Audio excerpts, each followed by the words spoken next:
Hi, it's Peter from spin4fun. In this video, we'll show you the working of the speedy gonzales strategy. So I fired up the simulation mode and I have set up speedy gonzales. So we're gonna play it as described on some of the forums, where we're gonna look for two losses in a row, and if we have two losses, then we're gonna play two times the same, for or against, and if there is still no win, then we again will swap after two times. And we have the option to check for two unique quads, so we look spins back until we get two unique quads. In case we don't use this, then we just take the last two quads, and if they are not unique, so two quads hit at the same in two spins behind each other, then we make a pause. But this now looks for two unique quads back in the history of the spins. So, okay, so let's see how it goes. So we just open the balance trend and let's run it.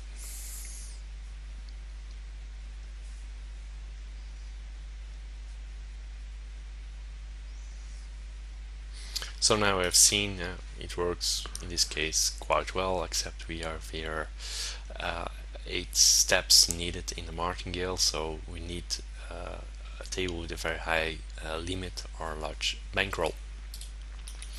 So let's again, in simulation mode, we only gonna vary or change one parameter at a time. So let's see the results without checking for two unique.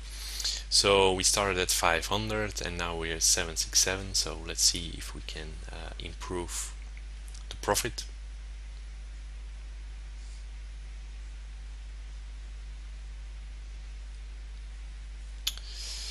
So what do we see in this case?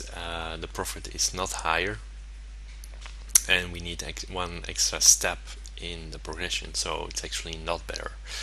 So my tests until now discover that if you have live spins, then it's better results if you use the check for two uniques.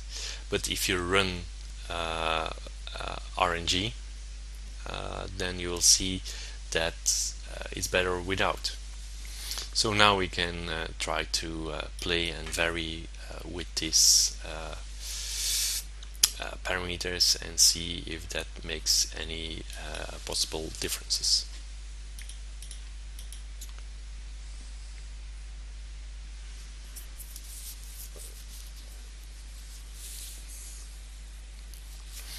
Okay, so our total profit is not higher, but what we of course try to do is not go for the highest profit, but to have like to avoid this drag downs. So the less we move this way, the better it is. So the more you keep it here, the better, because it means you take less risk on putting money on the table. So I would not go for it would be nice if you have like a graph like this, but if it's like a spike like this down, then the chances of winning or losing it all will be higher. So I prefer more like a graph going steadily up to the right without large peaks. So we always try to tweak these numbers until we have a more stable graph. But you will see at some points in time you cannot avoid them, and if you see something like this, it means this is probably not a good one, because here we crashed. So this is speedy gonzales strategy, so let's have some fun with it.